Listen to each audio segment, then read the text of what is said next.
Good afternoon. This is Dyke Hendrickson, host of Life Along the Merrimack, which is a weekly program where we talk about the health and history of the Merrimack River. Sometimes we have environmentalists or historians, and today we have a local historian, Bethany Groff Dorau. Thank you very much for coming, Bethany. Thank you for inviting me. So we're going to be talking about her book that does take place in Newburyport. It goes back a couple centuries because she did great work on research. It's called A Newburyport Marine in World War I, The Life and Legacy of Evan Bradbury. And it's been out for about a year or two on the History Press. And maybe you can talk a little about it, Bethany. How did you get the idea? What kind of research have you done? And then I want to ask you some questions about this. Sure. So it happened accidentally. I had no intention of writing a book about a World War I Marine. I'm very personally interested in World War I, but it's not really the area where I spend most of my time, which is, 17th century through 19th century New England. And just to orient us, what do you do? Just talk about your day job a little bit. Absolutely. Because you just referenced it. Sure. I'm the regional site manager for the North Shore for Historic New England. Historic New England is the oldest regional preservation organization in the country, founded in 1910. And there are 11 properties on the North Shore, meaning Essex County, basically north of Boston. And I am the site manager of that region. Most of my waking hours are spent at the Spencer Pierce Little Farm in Newbury. Again, it actually turns out, of course, because everything is connected, that there are links to the Spencer Pierce Little Farm, but I didn't have any idea when I started this project that it would have anything to do with my day job, as you put it. So I do take some freelance textbook writing work. So I had been assigned a group of chapters about World War I. I love to write. I've been writing since I was a kid. And so I generally have some sort of writing project going on. And if they'll pay me to do it, even better. So I took these chapters. And I had just written the chapter for this book. It's not really a book. It's sort of an online database of lesson plans. But at any rate, it was the chapter about the Battle of Belleau Wood. And the Battle of Belleau Wood took place in France in 1918. In June 1918, of course, the American forces entered the war in 1917. So this is the beginning of 1918. It's really the first time that American servicemen are fighting under their own command, entirely under their own command, really. And there is which is a sort of a complicated issue because, of course, the French and the British wanted the Americans to come over and sort of fill their ranks. And, of course, the Americans wanted to have their own command, have their own strategy, have their own battles, all those things. So there was a lot of sort of collegial fighting or disagreements about how the command structure was going to be had. So the Marines were sent to stop the German advance through an aristocratic hunting preserve called Belleau Wood. And it was a beautiful, think about an aristocratic hunting preserve. It's a forest, an ancient forest, full of undergrowth and then surrounded by wheat fields with poppies blooming in them. It's a gorgeous place. I just want to ask you one quick question. Evan Bradbury went, of course. Now, as I remember the Civil War, patriotic Newburyport sent many men to the Civil War. World War II was similar. When the call went out, many people from Newburyport and the surrounding area went. Was World War I the same?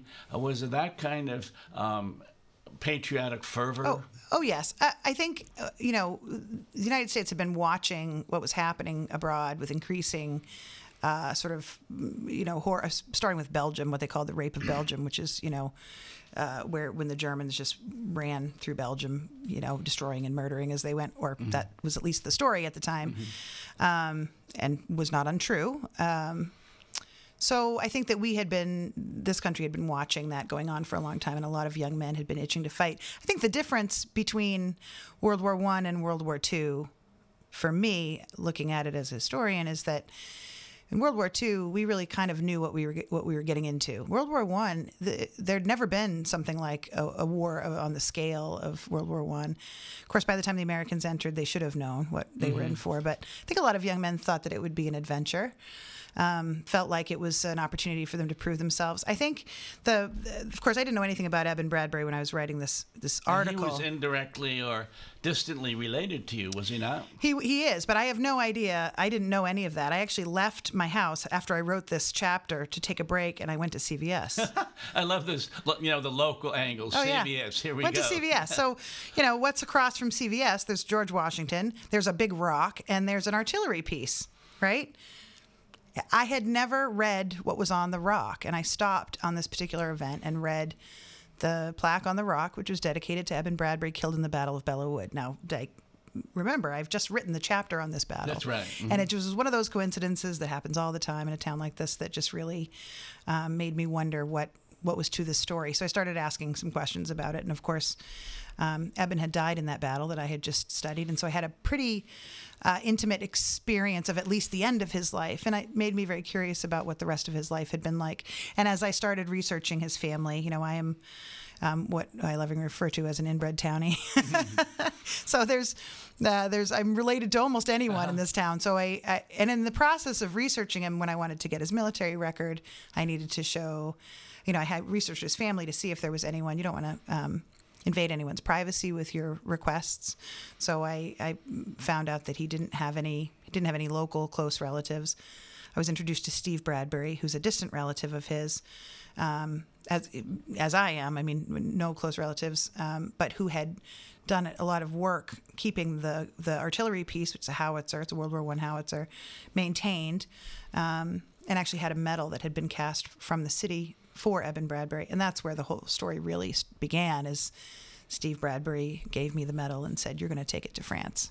Well, Steve Bradbury, the one I know, is, a good historian in his own right. And, Absolutely. And has written and compiled some good things on the fire department. Are we talking about the same? We are Steve? absolutely talking about the same Steve. Steve has become one of my favorite people in the world. He heard that I was asking questions about Eben Bradbury, and we had an initial conversation where he sort of wanted to know what I wanted to know, and you're sort of sussing each other out, trying to figure out what the other one's angle is. And by the end of the conversation, he told me that he had always intended to bring this medal back to Eben Bradbury because he's been maintaining the gun that's part of his memorial. Yes, he felt this. Of course, they have the same last name; they're related. He felt this kinship. He's also a Korean War veteran.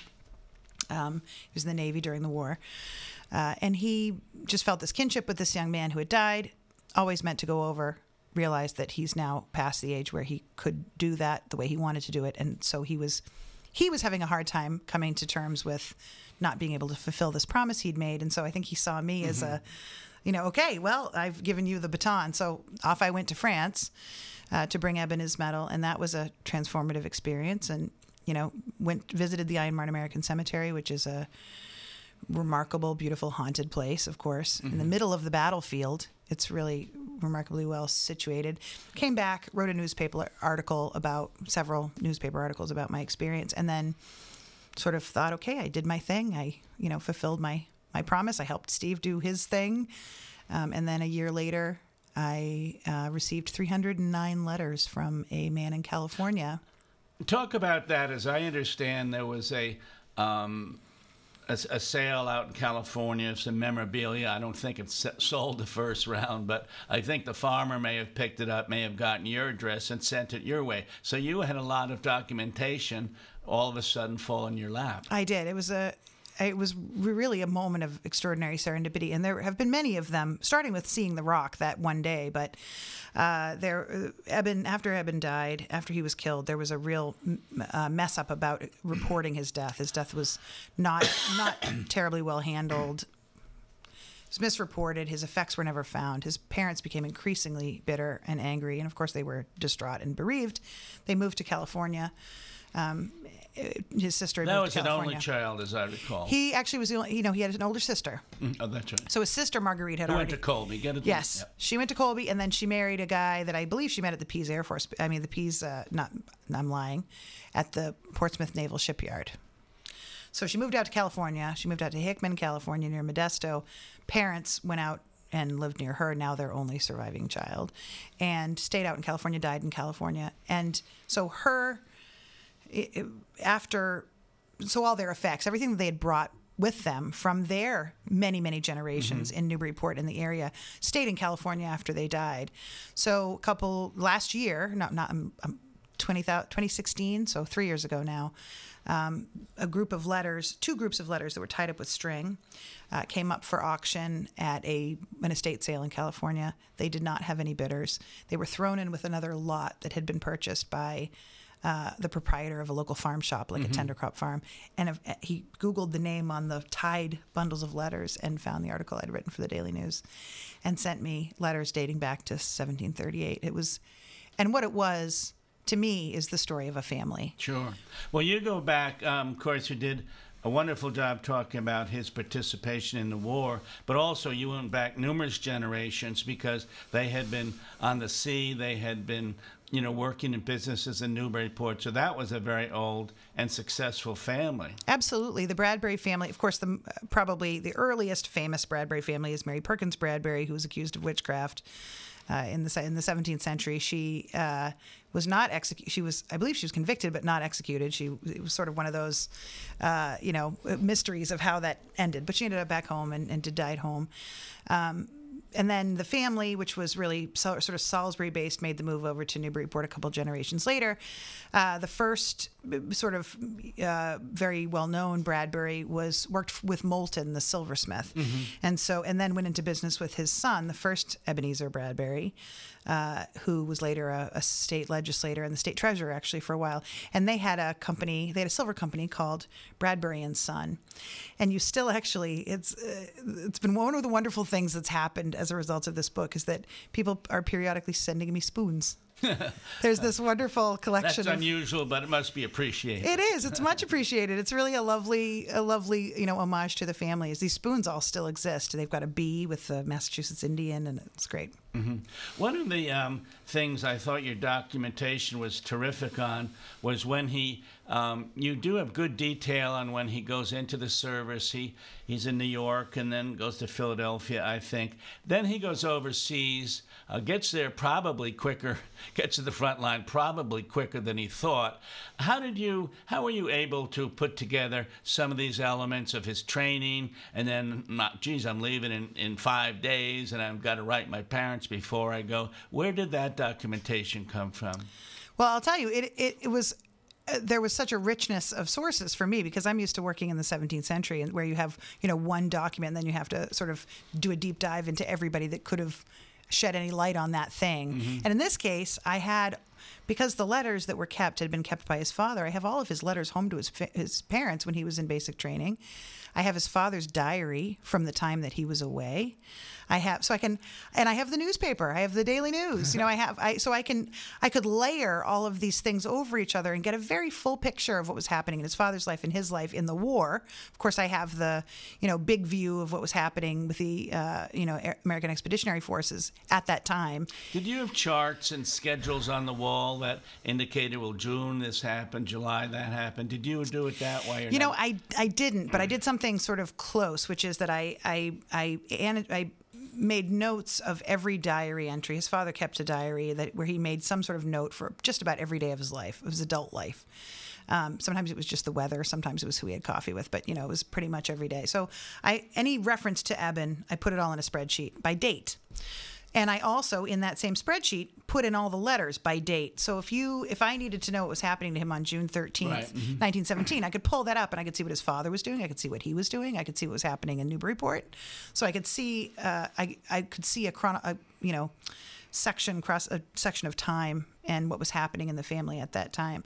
The other thing that was incredibly useful for me is that a lot of these companies or divisions during World War I wrote blow by blow, minute by minute divisional histories. And the commander of the 55th Company, who was actually an Army commander, but all the officers were killed basically in his company. His name was Elliot Cook. His name actually appears on what I call one of the dead letters, the letters that were lost from his father and then sent back to Newburyport, marked killed in action, which is how they found out he was dead. It says E. Cook on those. This is Elliot Cook. He actually kept he wrote a memoir and he kept a diary during his time. So we know where Eben was, not because Eben was able to write a word from the battle, but because we know who was standing next to him. We have letters from people that wrote to his parents after he died saying, last time I saw Eben, he was blank, blank, blank. Yeah. Mm-hmm. So it was, I think there's lots and lots of different little bits of input, and then you sort of try to rise up above all of it and look at everything that you have and describe it in a human way. So it's all little bits of evidence, and you're trying to assemble them into a picture that makes sense in terms of an ordinary person's life. Was he a warrior at heart, or do you think he was going there for the experience? I mean, I think of the fact his nickname was Bunny, which is not that warlike. He's No. about 5 feet 4 inches tall, Yeah. and he was, very popular in school. I don't know if he had a vocational interest at that time, but what were his motives for joining, and did he have any vocation in mind, or was this a little adventure on his mind? I think that is an excellent question, and it's a question that I wrestled with, quite a lot in the writing of this book, because, of course, you have to look at what was happening at the time. So everybody that was reporting their motivations was reporting, about how they're going to go and make their country proud and do all these things, just like people do now, which does not necessarily hint at their real motivation, or they may not even know their real motivation. They may be saying, I'm going to go, do a great thing for this country, but really they're afraid of getting married, or they're afraid of failure. There's all these other reasons. I think based on the amount of time that I spent with the family, my theory, and I am always prepared to be proved wrong, is that he was in his second senior year of high school. He'd already graduated from, oh my goodness, I'm going to forget, in New Hampshire. Anyway, doesn't matter. Kimball Union. Shwoo. Telling you, the synapses just don't connect anymore. He'd already graduated from Kimball Union, and then he returned to Newburyport for a second senior year, for a postgraduate year, in part because they, wanted him to play baseball. He was a very competitive sportsman. But I would bet you that he, based on what I understand of his character, that he was sort of at a loose end. He didn't seem to be particularly aspirational. His older sister, Marguerite, was a real gangbuster. She really took the bull by the horns. As I belatedly pointed out once I acknowledged her existence, she went to Colby College, and, for those days to go 200 miles off to college, a live-away college, that shows motivation, that shows awareness on the family's part. So I was wondering about that myself, if he did have a she goal. was a hard charger. This was not, Marguerite really wrote her own ticket. She applied to schools by herself. She raised the money. She worked 8 jobs. She went door to door selling Newburyport Public Library catalogs when you used to sell those to raise money for the library. Yes. She was really a go-getter. I don't see any of that same kind of motivation in him. I see him being a pretty competitive sports guy. I see him being a little bit more soft-spoken, a little bit less gregarious than she is. And I see him not really having a big plan for the future. And then this opportunity comes up to do this thing that is going to basically, solve a problem in your life, i.e. get you out of town for a good reason, and maybe, make you a man, give you some purpose, help you figure out where you're going next. And I identify with that really, really personally quite a lot, being 20 years old, 19 years old, and feeling like, okay, well, I can do anything, but what do I do next? Mm-hmm. Well, I'm Dyke Hendrickson. I'm talking to Bethany Groff Dorau about her book, A Newburyport Marine in World War I, The Life and Legacy of Eden Bradbury. And I suppose every young warrior is a little shocked by what he sees on the battlefield when they get there. And World War I was particularly gruesome because the opposition tended to gas the enemy. There was many battles that they go 50 yards one day and 70 yards the other way the next. I mean, bad things happen. And you point out that some, including the protagonist here, just were kind of shocked by all this. There must have been some shock for every soldier that got to World War I. Oh, I think there's no way to describe the experience of being in war unless you've been in it. But I think any person that entered that theater, it was an extraordinary conflict. I think that it was probably less shocking for the Americans because they'd already seen what was happening to the French and the Germans, and than the British. But again, the physicality of your own physical body being involved in, being shot at by a machine gun is really, impossible to imagine. I will say I read a lot of letters and things about the Battle of Bellawood, in part when I was writing that textbook.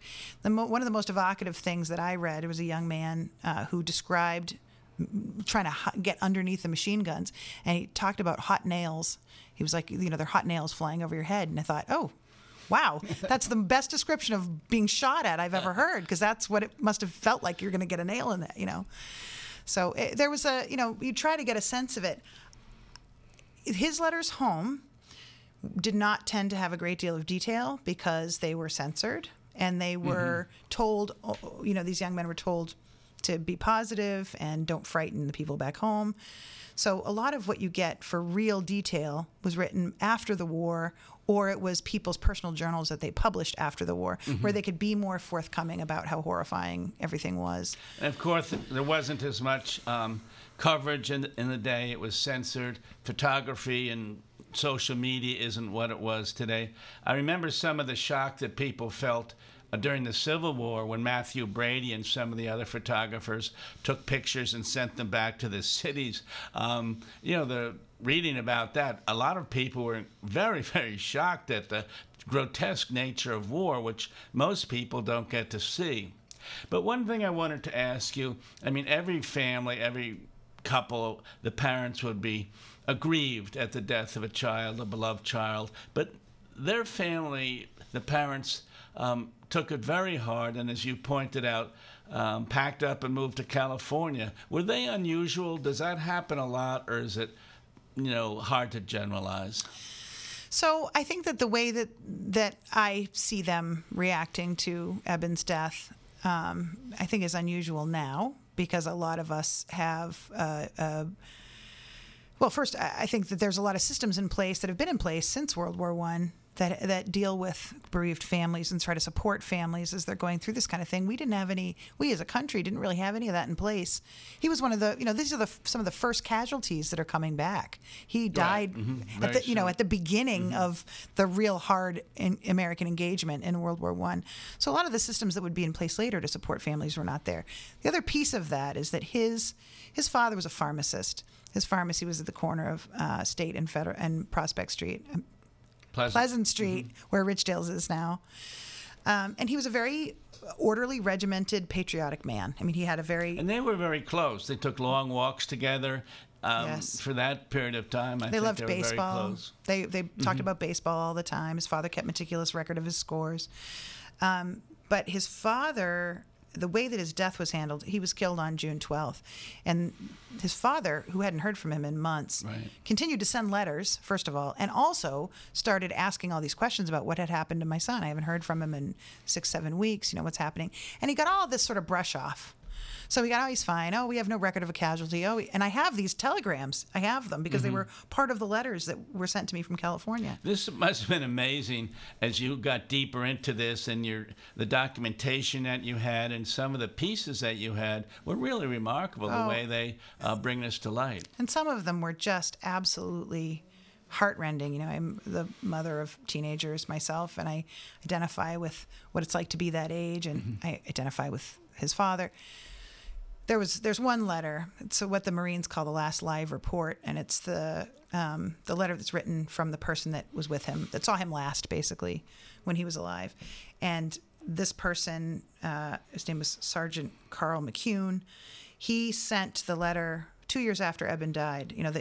Sometimes it takes a while. This was all new. Nobody anticipated the scale. And there was a lot of chaos. And there was a lot of chaos. There was, just like today, there were, we misplaced his file. There's a place in his military record where somebody wrote, Jack has the card. The card never came back. Nobody has the card that reported his casualty. We don't know. So we don't know what happened. We don't know who screwed up. But he died. He was killed by machine gun fire.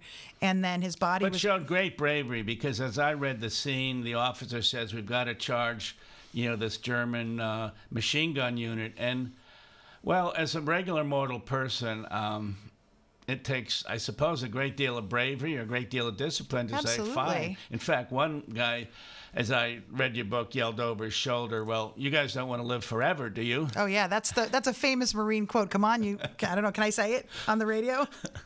Well, we're a family radio station. He says, come on, you sons of blank, do you want to live forever? And that became a real Marine I mean, the answer to that is, well, I'd like to live past today, but, maybe not forever.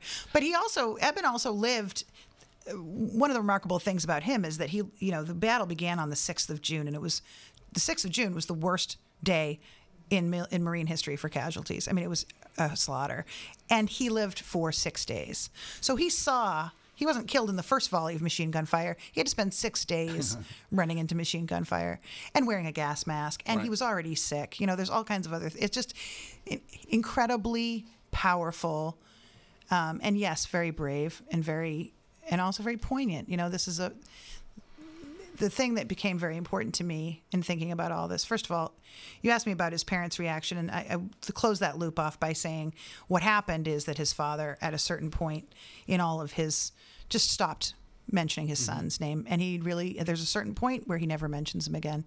Never mentions him again. He doesn't mention that he had a son. He writes his wife's obituary. His son does not appear in his obituary. There's a real... and people, I think modern sensibilities look at that and they're like, how could you forget your son? I don't think he forgot his son for a minute. I think that it was a way of dealing with trauma. And a lot of us who had relatives that were in World War II had people that would never talk about it. Ever. That's true.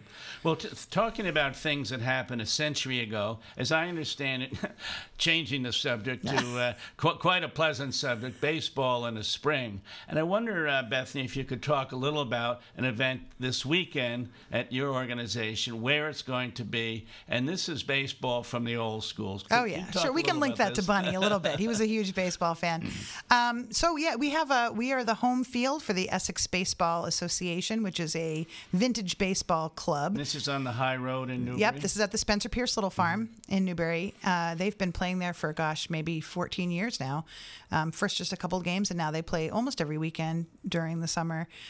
It varies by weekend time and depending on how many teams are coming. So just check the website, which is historicnewengland.org, or you can check the Facebook page for the Spencer Pierce Little Farm where it's updated. But they play 1864 baseball with 1864 rules, and they wear the old-timey outfits and they catch the balls with their hands, and they play in a hayfield, and it's wonderful. It's just Ipswich Ale brings the tap truck, and there's a hot dog. It's a lovely. Do the spectators dress up in period dress or not necessarily? Certainly there have been people that have come out, turned out, but most people don't. Most people just come to watch the guys do their thing. And of course the guys are all amateurs, they're all volunteers who signed up to do it. But one of the fun things about it is that there's a certain language that was associated with baseball in the 19th century.